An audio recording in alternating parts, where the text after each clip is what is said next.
Hello everyone, welcome to DCAM channel. Today we will discuss about SAM 1 first year BSc જેનો unit number 3B stereo chemistry આપણે discuss કરતા હતા. એમાં last લેક્ચરમાં discuss કર્યું હતું સમઘટકો, જેમાં સમઘટકો મીન્સ આઇસોમર, બરાબર. એની એક્ઝેક્ટ ડેફિનેશન પણ જોઈશું. તો સમઘટકોની વાત કરવામાં આવે સ્ટીરિયો કેમિસ્ટ્રીમાં તો સમઘટકોના બે પ્રકારે વર્ગીકરણ કરવામાં આવે છે. એક બંધારણીય સમઘટકો અને બીજા સ્ટીરિયો આઇસોમર અવકાશીય સમઘટક કહેવામાં આવે છે. સમઘટકોનું વર્ગીકરણ બે પ્રકારે થશે, બરાબર. જેમાં લાસ્ટ લેક્ચરમાં આપણે બંધારણીય સમઘટકો જોયેલા. બંધારણીય સમઘટકો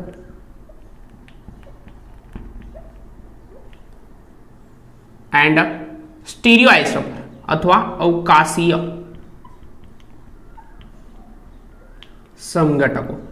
તો વાત કરવામાં આવે બંધારણીય સમઘટકો એન્ડ અવકાશીય સમઘટકો.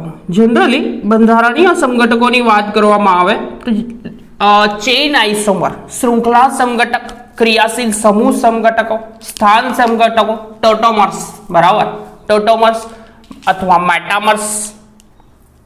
તો આમાં સમાવેશ થાય છે ચેઇન આઇસોમર, ચેઇન અથવા ગુજરાતીમાં કહે છે શૃંખલા સમઘટકો. બીજા ફંક્શનલ ગ્રુપ આઇસોમર એટલે કે ક્રિયાશીલ સમૂહ આઇસોમર જેનું ડિસ્કશન કર્યું હતું. ત્રીજું સ્થાન સમઘટકો, પોઝિશનલ આઇસોમર, સ્થાન સમઘટકો. ચોથું રહેશે મેટામર્સ, મેટામર. અને પાંચમું હતું સ્વરૂપો અથવા અવકાશીયોમાં આવશે ટોટોમર્સ, ટોટોમર્સ. તો આ રીતે વર્ગીકરણ કરેલું લાસ્ટ લેક્ચરમાં આપણે ડિસ્કશન કર્યું હતું ચેઇન આઇસોમર, બરાબર. તો ચેઇન આઇસોમરની વાત કરવામાં આવે તો બંધારણીય મોલેક્યુલર ફોર્મ્યુલા સેમ, પરંતુ બંધારણ જુદું હોય તેને બંધારણીય સમઘટકો કહેવામાં આવે છે. અને બંધારણીય સમઘટકોમાં એક પોઈન્ટ વધારે પડતો કે સમઘટકોની વાત કરવામાં આવે તો એની ફિઝિકલ પ્રોપર્ટી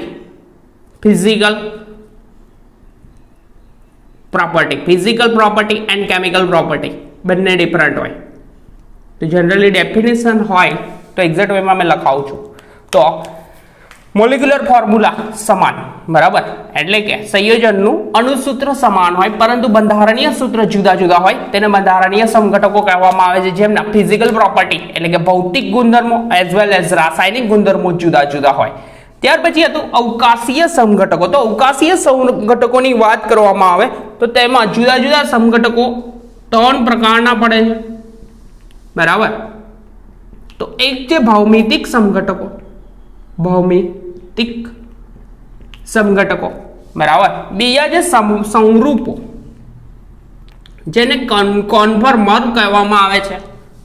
એન્ડ ત્રીજો સમઘટકની વાત કરવામાં આવે ઓપ્ટિકલ આઇસોમર, બરાબર, પ્રકાશ ક્રિયાશીલ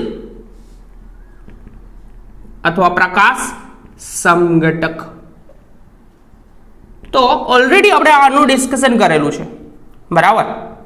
જનરલી સમઘટકની ડેફિનેશન જોવામાં આવે સમઘટકો તો સંયોજન જેને મોલેક્યુલર ફોર્મ્યુલા કહ્યું હોય, સંયોજનો જેમના ડેફિનેશન એક્ઝેક્ટ વેમાં લખું, સંયોજનો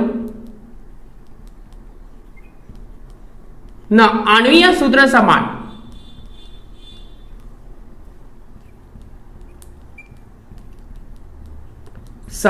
પરંતુ બંધારણીય સૂત્ર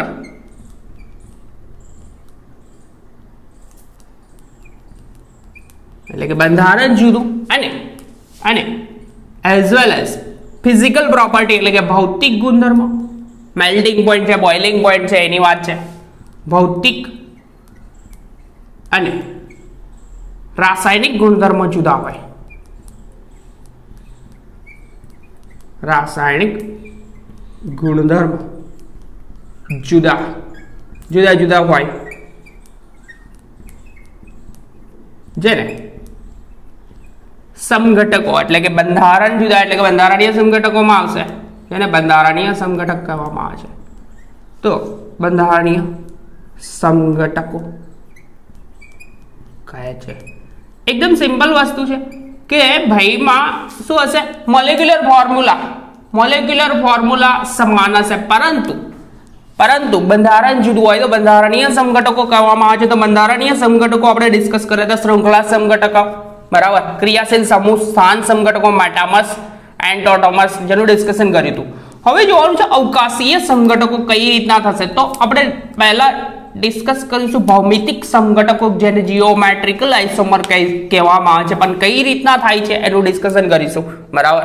તો એક એક્ઝામ્પલ લઈશું, એના પરથી ડિસ્કશન કરીશું. પણ સૌથી પહેલા આપણે ભૌમિતિક સમઘટકો એટલે કે ભૌમિતિક સમઘટકો ડિસ્કશન કરતા પહેલા એક ઉદાહરણ લઈશું, આઇસોબ્યુટિલિન. તો આઇસોબ્યુટિલિનના ની વાત કરવામાં આવે તો આઇસોબ્યુટિલિનના પહેલા બંધારણીય સમઘટકો ડિસ્કસ કરીશું, એના પરથી આપણે જઈશું ભૌમિતિક સમઘટકો, જે જનરલી અવકાશીય સમઘટક ના વિભાગમાં કન્ક્લુડ કરવામાં આવે છે, એટલે કે સ્ટીરિયો આઇસોમર છે. કઈ રીતના સ્ટીરિયો આઇસોમર છે એનું ડિસ્કશન કરીશું. વેટ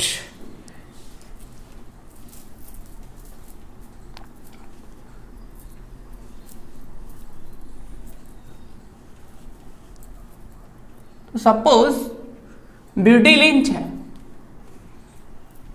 જેની મોલેક્યુલર ફોર્મ્યુલા મેં લખું છું, પુટ કરું છું.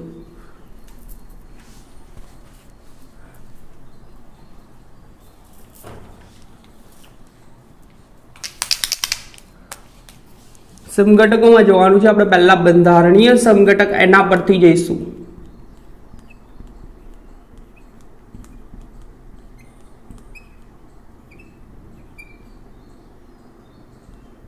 સ્ટ્રક્ચરલ આઇસોમર કહેવામાં આવે છે ઇંગ્લિશમાં, બરાબર. તો એની વાત કરવામાં આવે, ઉદાહરણ તરીકે લઈએ કે બ્યુટિલિન,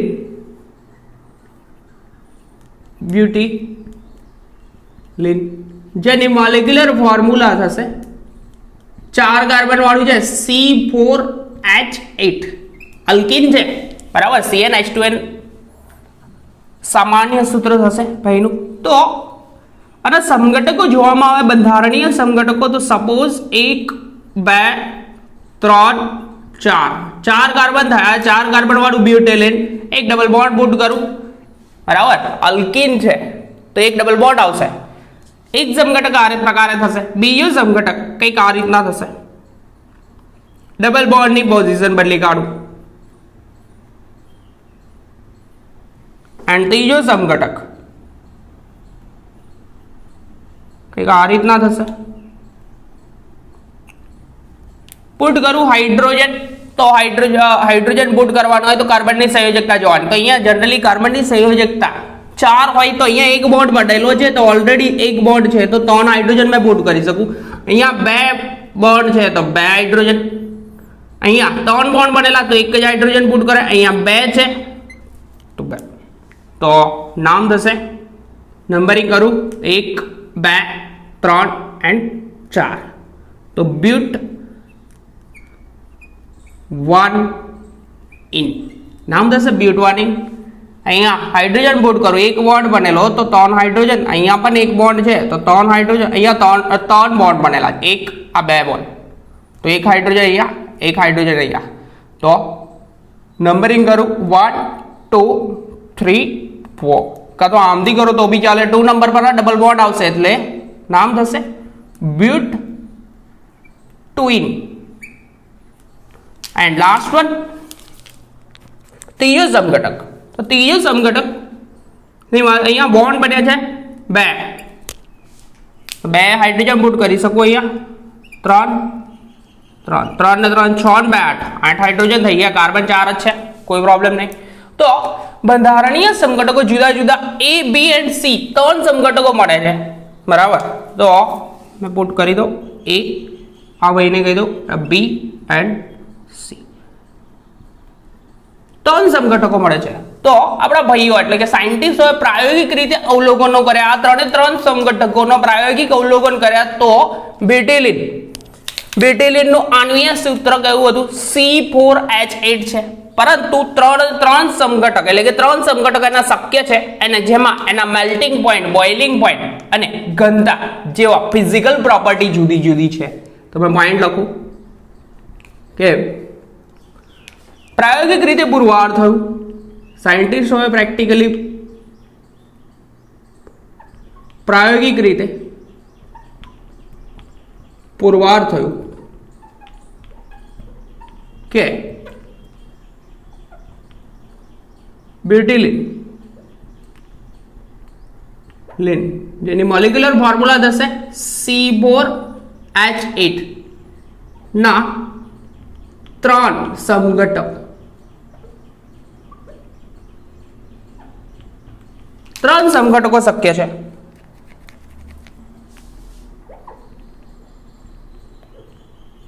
ત્રણ સમઘટકો શક્ય છે. આ પૈકી આ 3 ના મેલ્ટિંગ પોઈન્ટ, આ 3 સમઘટકોના મેલ્ટિંગ પોઈન્ટ, બોઇલિંગ પોઈન્ટ અને મેલ્ટિંગ પોઈન્ટ, બોઇલિંગ પોઈન્ટ અને ત્રીજી વસ્તુ ઘનતા જેવા ગુણધર્મો કેવા હતા? જુદા જુદા હતા. પ્રાયોગિક રીતે ફાઇન્ડ આઉટ થયું. તો આ 3 સમઘટકો, આ 3 સમઘટકો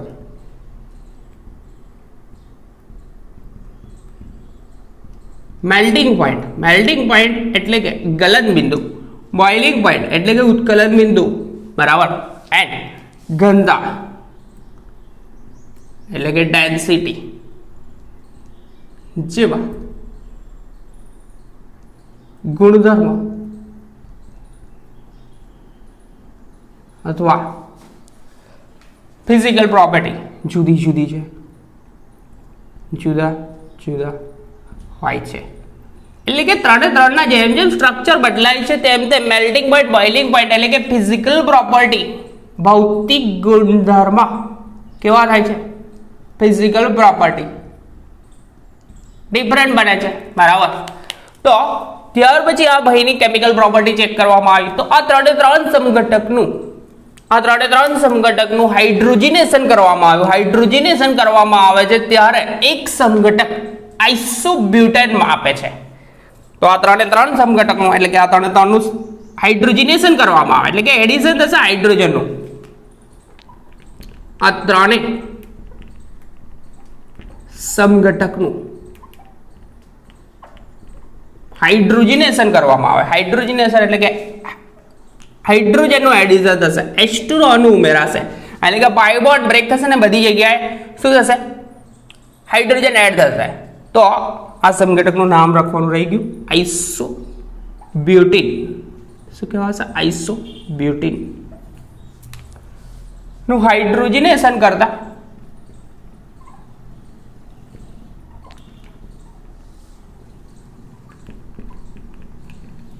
એક સમઘટક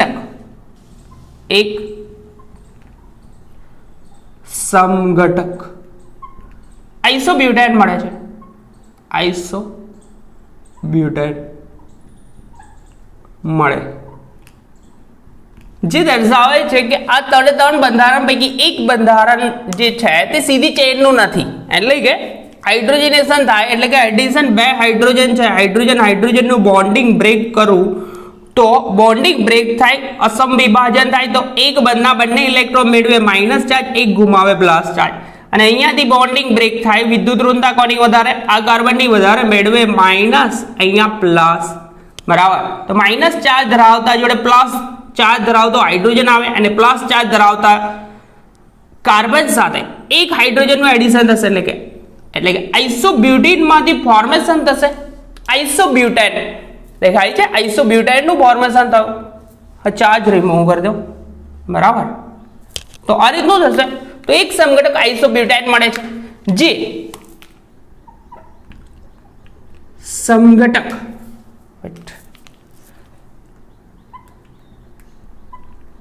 સી હોવો જોઈએ. એટલે કે સમઘટક સી હશે, સી નું હાઇડ્રોજન સમઘટક આઇસોબ્યુટીન નું હાઇડ્રોજનેશન થાય તો આઇસોબ્યુટેન મળે છે. એ કન્ફર્મ થઈ ગયું.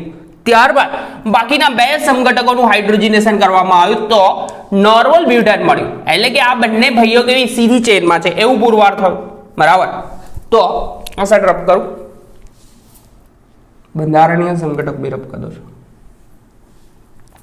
બાકીના 2 સમઘટકોનું હાઇડ્રોજનેશન કરવામાં આવ્યું તો નોર્મલ બ્યુટેન મળ્યું, એનો મતલબ એવો થયો કે એમાં રહેલા બે સંઘટક જે છે તે સીધી ચેનમાં છે, એટલે કે ડબલ બોન્ડ તો છે કંઈક, તો જ હાઇડ્રોજનનું હાઇડ્રોજનેશન રિએક્શન થાય. ડબલ બોન્ડ હોય તો જ હાઇડ્રોજનેશન રિએક્શન થાય, એટલે કે બે હાઇડ્રોજનનો ઉમેરો થાય.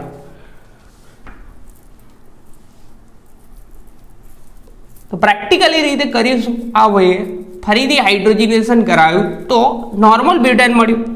એનો મતલબ એ થયો કે બીજા બે સમઘટક જે છે A and B, bit 1 in, એક છેડા પર ડબલ બોન્ડ છે અને એક વચ્ચે ડબલ બોન્ડ છે.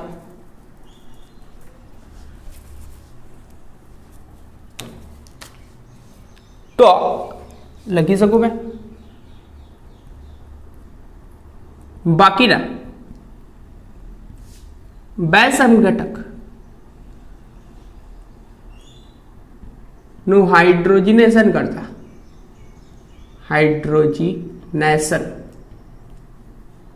કરતા નોર્મલ બ્યુટેન મળે. શું મળ્યું? નોર્મલ બ્યુટેન મળે, જે દર્શાવે છે કે એમાં રહેલા એટલે કે બે સમઘટકો સીધી ચેનમાં છે. જે શું દર્શાવશે?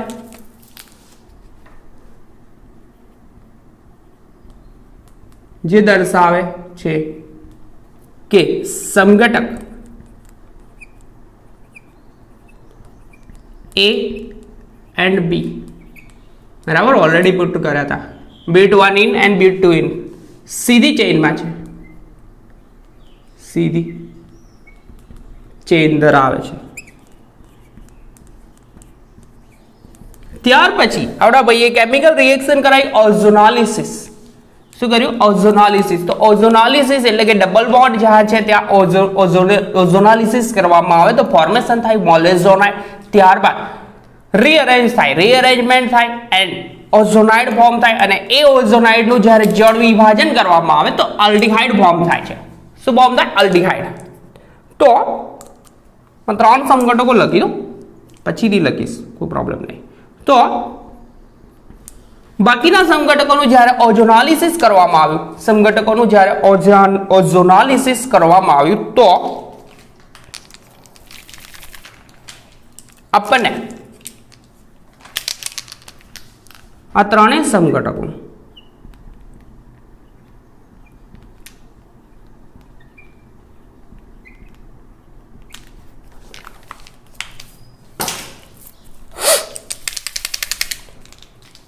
ઓઝોનોલિસિસ કરવામાં આવ્યું.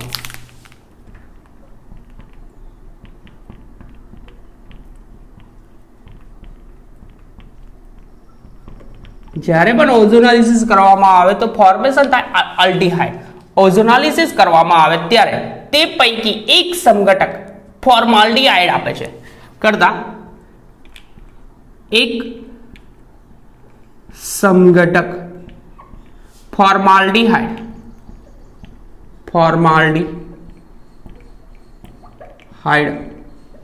આપે છે, જે દર્શાવે છે એટલે કે જ્યારે ફોર્માલ્ડિહાઇડનું ફોર્મેશન ક્યારે થાય એની વાત કરવામાં આવે તો ફોર્માલ્ડિહાઇડ આપે છે, જે દર્શાવે છે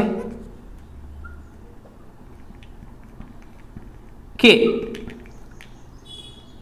કાર્બનની સીધી ચેન હોવી જોઈએ, એક સીધી શૃંખલા હોવી જોઈએ, અને કાર્બનની સુરેખ શૃંખલા હોવી જોઈએ, અને ડબલ બોન્ડ જે છે તે છેડા પર હોવો જોઈએ. કે કાર્બનની સીધી શૃંખલા હોવી જોઈએ, સીધી શૃંખલા, અને દ્વિબંધ કાર્બન કાર્બન દ્વિબંધ છેડા પર હોવો જોઈએ, છેડા પર હોવો જોઈએ. તો એ બંધારણ કંઈક આ પ્રકારનું હોવું જોઈએ. કાર્બન કાર્બન કાર્બન, 4 કાર્બનની ચેન છે, છેડા પર હશે. અહીંયા હાઇડ્રોજન પુટ કરું 3, અહીંયા 2 એન્ડ અહીંયા રહેશે 1, અહીંયા પણ 2 રહેશે, અને 2 5 ને 2 7, એક હાઇડ્રોજન રહેશે અહીંયા.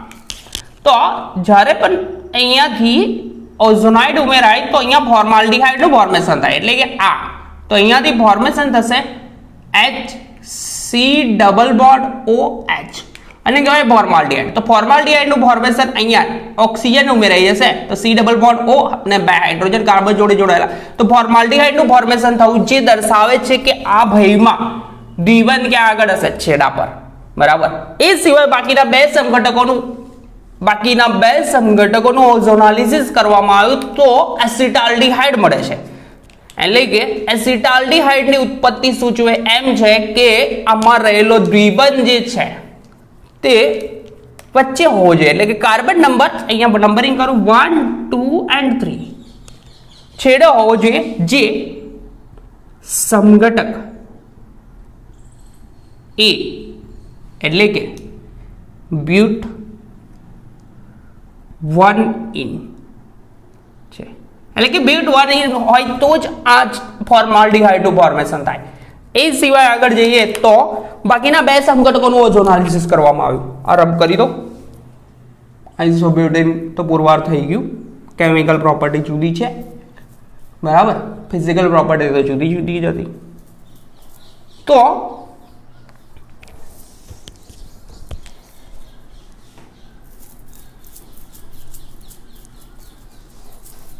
wait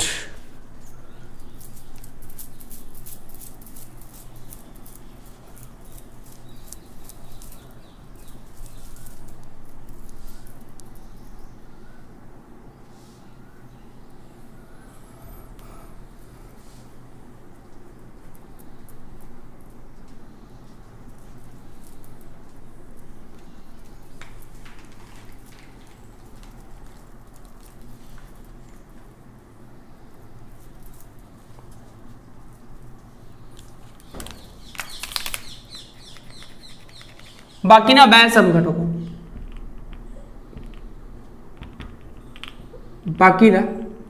સમઘટકો નું ઓઝોનાલિસિસ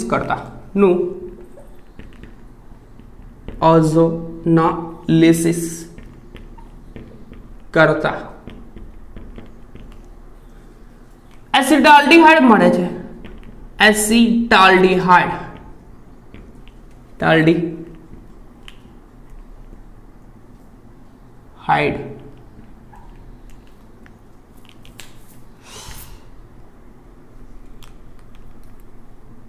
આપે છે જે દર્શાવે છે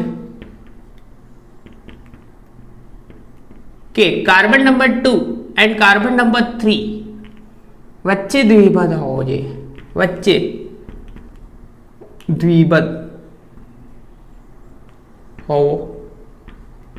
જોઈએ. એટલે કે સપોઝ થશે એમ કે આપણું બંધારણ જે હતું carbon carbon carbon and carbon, તો અહીંયા દ્વિબંધ હશે. અહીંયા હાઇડ્રોજન પુટ કરી દો 6 7 and 8. જ્યારે પણ ઓઝોનાલિસિસ થશે એટલે કે 3 ઓક્સિજનનો ઉમેરો થાય તો આ ફોર્મેશન થશે, આ બોન્ડિંગ બ્રેક થઈને ઓઝોનાઇડ ફોર્મ થશે. શું ફોર્મ થશે? ઓઝોનાઇડ. અને ત્યારબાદ મોલિઝોનાઇડ ફોર્મ થાય છે. 3 ઓક્સિજનનો ઉમેરો થાય છે અને આનું જ્યારે જળ વિભાજન કરવામાં આવે તો અહીંયા 2 મોલ CH3CHO બને છે જેને કહેવાય છે એસિટાલ્ડિહાઇડ. તો એસિટાલ્ડિહાઇડનું ફોર્મેશન ત્યારે જ થાય કે કાર્બન નંબર 2 અને કાર્બન નંબર 3 પર 3 વચ્ચે દ્વિબંધ હોવો જોઈએ. એટલે કે જે બ્યુટ 2 ઇન દર્શાવે છે. શું દર્શાવે છે? બ્યુટ 2 ઇન દર્શાવે છે.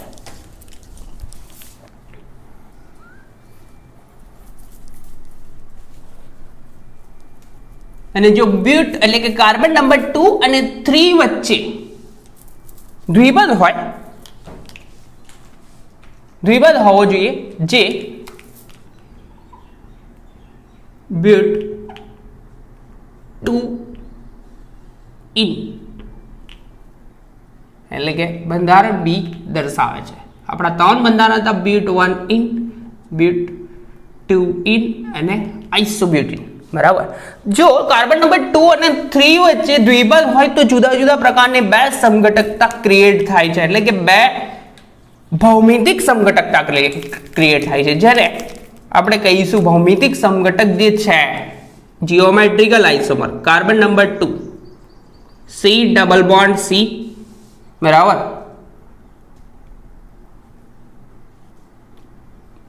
તો એક કાર્બન અહીંયા થશે એક કાર્બન અહીંયા બાકીનો એક હાઇડ્રોજન તો બે સમાન સમૂહો એક બાજુ હોય તો આ એક સી સમઘટક થશે નંબરિંગ કરું 1 2 3 3 એન્ડ 4 તો આનું નામ થશે સીસ 2 બ્યુટેન એટલે કે બે સમાન સમૂહો જે એક સાઈડે હોય એક બાજુ હોય તો તેને સીસ સમઘટક કહેવામાં આવે છે જ્યારે બીજો સમઘટકની વાત કરવામાં આવે કે ભાઈમાં ધારીશું કે બે સમાન ક્રિયાશીલ સમૂહ જે છે તે સામસામેની સાઈડ હોય ક્યાં હોય સામસામે એટલે કે સપોઝ માં અહીંયા CH3 જે છે તે અહીંયા હોય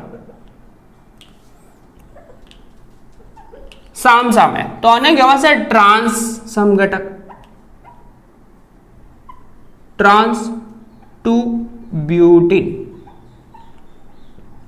ટ્રાન્સ 2 બ્યુટીન કહેવાય તો અહીંયા બે સમઘટકો મળે જ્યારે પણ carbon number 2 and carbon number 3 વચ્ચે carbon number 2 and carbon number 3 વચ્ચે ડબલ બોન્ડ હોય તો બે સમઘટકો ક્રિએટ થાય છે બરાબર અને આ જે સમઘટકો છે તેને ભૌમિતિક સમઘટકો કહેવામાં આવે છે કઈ રીતના કહેવામાં આવે છે એનું ડિસ્કશન કરીએ છીએ બરાબર તો બંધારણીય સમઘટક એટલે કે આ જે બ્યુટવીન જે છે બ્યુટવીન છે તે ઓલરેડી બે સમઘટકો દર્શાવે છે આ સમઘટકને મેં ડી કહું અને આ સમઘટકને મેં ઈ કહું તો આ બીજા બે સમઘટકો ક્રિએટ થશે વારપ કરી દો સિમ્બલ છે કે અજનાલિસિસ કરવામાં આવ્યું ફોર્માલ્ડિહાઇડ ભાઈ આપ્યો તે ભાઈ સમઘટક એક છે એક એટલે કે એ છે એટલે કે છેડા પર દ્વિબંધ ધરાવતો એટલે કે બ્યુટ 1 ઇન જ્યારે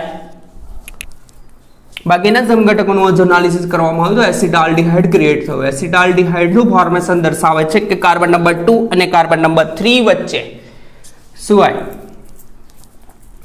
કાર્બન નંબર 2 અને કાર્બન નંબર 3 વચ્ચે દ્વિબંધ છે અને જો દ્વિબંધ હોય તો એના બે સમઘટકો ક્રિએટ થાય એક સીસ અને ટ્રાન્સ અને આ જે સીસ અને ટ્રાન્સ સમઘટક જે છે તેને ભૌમિતિક સમઘટકો કહેવામાં આવે છે કેમ કહેવામાં આવે છે ડિસ્કશન કરીએ છીએ જ્યારે પણ કાર્બન કાર્બનનું જ્યારે રોટેશન કરવામાં આવે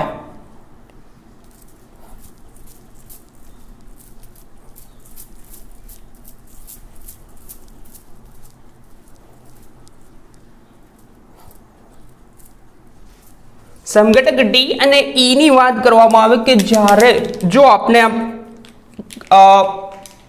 કાર્બન કાર્બન જો આપણે કાર્બન નંબર એટલે કે C2 એન્ડ C3 વચ્ચે ના બંધ વચ્ચે ભ્રમણ કરવામાં આવે ભ્રમણ કરવામાં આવે તો બંધારણ ડી જે છે એટલે કે આ એઝ ઇટ ઇઝ રાખે અને આનું રોટેશન કરાય તો સેમ ટુ સેમ આ CH3 આમ 180 ડિગ્રીનું રોટેશન કરાય તો અહીંયા CH3 આવી જશે ને હાઇડ્રોજન ઓક્સાઇડ તો સીસ અને ટ્રાન્સ સેમ થઈ જશે તો બંધારણ ડી નું ઈમાં પરિવર્તન થઈ શકે છે પરિવર્તન થઈ શકે છે પરંતુ અહીંયા રહેલો છે પાઇબોન્ડ રહેલો હોવાને કારણે આ રોટેશન થઈ શકતું નથી બરાબર એટલે કે આ ભ્રમણ શક્ય નથી એટલે કે આ ભ્રમણ દરમિયાન આ પાઇબોન્ડ તૂટવો જરૂરી છે જો પાઇબોન્ડ હોય સિગ્મા બોન્ડ માં rotation single carbon carbon single bond નું રોટેશન થઈ શકે પરંતુ આ ડબલ બોન્ડ છે એટલે કે પાઇ બોન્ડ છે એટલા માટે આ રોટેશન શક્ય નથી એટલે કે ભ્રમણ દરમિયાન આ પાઇ બોન્ડ તૂટવો જરૂરી છે અને પાઇ બોન્ડ તોડવા માટે એનર્જી આપવી પડે 65 કિલો કેલરી પ્રતિ જૂલ જે અલ્ટ્રાવાયોલેટ રે અથવા ઉષ્મા અથવા ગરમી અથવા હીટ આપીને આ બોન્ડ તોડી શકાય છે તો અહીં C2 એન્ડ C3 વચ્ચે પાઇબંધ ના કારણે ભ્રમણ શક્ય નથી. જો પાઇબંધ ભ્રમણ દરમિયાન પાઇબંધ તૂટવો જરૂરી છે, એટલે કે ભ્રમણ ત્યારે જ શક્ય બને કે પાઇબંધ તૂટવો જરૂરી છે. શક્ય નથી. વેઇટ. કારણે ભ્રમણ શક્ય નથી. ભ્રમણ માટે પાઇબંધ તૂટવો જરૂરી છે.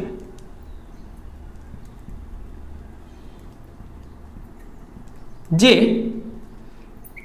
યુવી લાઇટ અથવા શક્તિ આપીને તોડી શકાય છે. આપીને તોડી શકાય. જે 65 કિલો કેલરી પ્રતિ મોલ, એક મોલ દીઠ 65 કિલો કેલરી જરૂરી છે. એટલે કે આટલી એનર્જી આપે તો પાઇબોન્ડ બ્રેક થઈને આ રોટેશન શક્ય બને છે. પરંતુ આ પાઇબોન્ડના કારણે જે ભ્રમણ શક્ય નથી, તેથી અવકાશમાં, એટલે કે અવકાશમાં આ લોકોની ગોઠવણી જુદી છે. તેથી અવકાશમાં અથવા ભૂમિતિમાં આ લોકોની ગોઠવણી જુદી છે. એટલે કે સમતલમાં, એક જ સમતલમાં જુદી ગોઠવણીના કારણે ઉદ્ભવતી જે સમઘટકતા છે તેને ભૌમિતિક સમઘટકતા કહેવામાં આવે છે. આ જે છે તેને ભૌમિતિક સમઘટકો કહેવામાં આવે છે. તો મેં એક્ઝેક્ટ વેમાં ડેફિનેશન કરી લખું કે કાર્બન કાર્બન દ્વિબંધ ના ભ્રમણ, કાર્બન કાર્બન દ્વિબંધ જે છે તેના ભ્રમણ પ્રતિબંધના કારણે ઉદ્ભવતી અવકાશીય સમઘટકતા ને કઈ સમઘટકતા કહેવામાં આવે છે? ભૌમિતિક સમઘટકતા. તો એક્ઝેક્ટ અહીંયા આવી જશે, અહીંયા લખું ને, અપસાડે જગ્યા છે. તો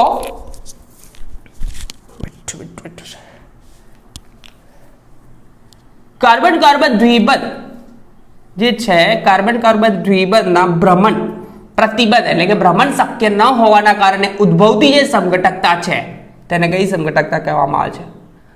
ભૌમિતિક સમઘટકતા અથવા જીઓમેટ્રિકલ આઇસોમર, જેને અવકાશીય સમઘટકો પણ કહેવામાં આવે છે. કારણ કે અહીંયા અવકાશમાં ગોઠવણી જુદી થાય છે. એટલે કે સ્ટીરિયો આઇસોમરમાં આ ભૌમિતિક સમઘટકનો સમાવેશ કરવામાં આવે છે. તો આપણે ફાઇનલ કન્ક્લુડ કર્યું, બંધારણીય સમઘટકો લીધું હતું અને એમાંથી કન્ક્લુઝન કર્યું કેમિકલ પ્રોપર્ટીના આધારે, બરાબર. ઓઝોનોલિસિસ રિએક્શન કરી એના પરથી આપણે કન્ક્લુડ થયું કે કાર્બન કાર્બન વચ્ચે દ્વિબંધ હોય તો બે સમઘટકો શક્ય બને છે, સીસ અને ટ્રાન્સ. બંને સમાન સમૂહો સમાન સાઈડ, એક જ સાઈડે હોય, એક જ બાજુ હોય તો તેને કયો કહેવાય? સમઘટકને સીસ કહેવાય. અને જો બંને સમઘટકો સામસામી સાઈડ હોય તો કયો સમઘટક કહેવાય? ટ્રાન્સ. તો કાર્બન કાર્બન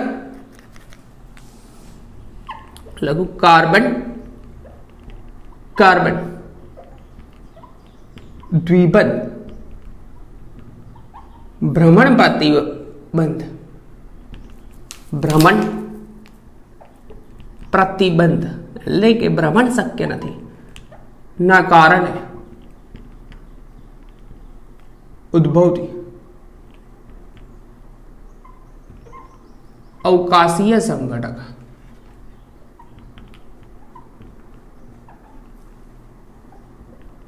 અવકાશીય સમઘટકતા ને અવકાશીય સમઘટકતાને શું કહેવામાં આવે છે? ભૌમિતિક સમઘટકતા ને ભૌમિતિક સમઘટકતા કહે છે.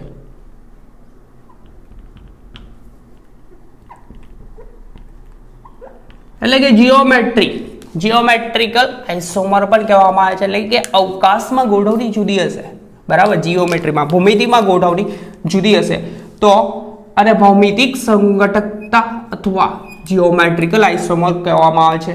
આ જનરલી કયો છે? સ્ટીરિયો આઇસોમર પણ કહેવામાં આવે, સ્ટીરિયો આઇસોમર. એટલે કે અવકાશીય સમઘટક છે, ભૌમિતિક સમઘટકતા જે છે, જીઓમેટ્રિકલ સમઘટકતા, તેને અવકાશીય સમઘટકતા પણ કહેવાય. અવકાશીય સમઘટકતામાં આનો સમાવેશ થાય છે. આપણે 3 પ્રકાર જોયેલા, બરાબર. એક હતું સ્વરૂપો કન્ફર્મર હતું, એક હતું ભૌમિતિક સમઘટક. તો આ ભૌમિતિક સમઘટકની વાત છે, બરાબર. અને સિમ્પલ છે ભૌમિતિક સમઘટકો એટલે કે કાર્બન કાર્બન દ્વિબંધ ભ્રમણ પ્રતિબંધ એટલે કે ભ્રમણ શક્ય ન હોવાના કારણે જે ઉદ્ભવતી સમઘટકતા જે છે તેને કઈ સમઘટકતા કહેવામાં આવે છે? ભૌમિતિક સમઘટકતા અથવા જીઓમેટ્રિકલ આઇસોમર પણ કહેવામાં આવે છે, બરાબર. ઇંગ્લિશમાં કહેવાય જીઓમેટ્રિકલ આઇસોમર. તો આ તો જીઓમેટ્રિકલ આઇસોમર. તો નેક્સ્ટ લેક્ચરમાં ભૌમિતિક સમઘટકતા ઉદ્ભવવાની કન્ડિશન જોઈશું અને એનું નામકરણ, ભૌમિતિક સમઘટકોનું જે નામકરણ થાય છે, ઇઝેડ નોમેનક્લેચર જે થાય છે એનું ડિસ્કશન કરીશું. ત્યાં સુધી કન્ટિન્યુમાં પ્રિપેર કરતા રહો. તો નેક્સ્ટ લેક્ચરમાં મળ્યા ભૌમિતિક સમઘટકો સાથે. ત્યાં સુધી કન્ટિન્યુમાં પ્રિપેર કરતા રહો. અને આપણી ચેનલ પર ફર્સ્ટ ટાઈમ આવ્યા હોય તો ભાઈ રેડ બટન પર ક્લિક કરો અને લેક્ચર્સના મેક્સિમમ શેર કરો. ફર્સ્ટ યર બીએસસીના સ્ટુડન્ટ સાથે લેક્ચરના મેક્સિમમ શેર કરો, બરાબર. તો નેક્સ્ટ લેક્ચરમાં મળ્યા ભૌમિતિક સમઘટકો સાથે, જીઓમેટ્રિકલ આઇસોમર, બરાબર, જેની ઉદ્ભવવાની કન્ડિશન. એક તો પાઇબોન્ડ હોવો જોઈએ, એ તો કન્ડિશન છે, બટ બીજી એક કન્ડિશન છે એનું ડિસ્કશન કરીશું એન્ડ એનું નામકરણ જે છે તેનું ડિસ્કશન કરીશું.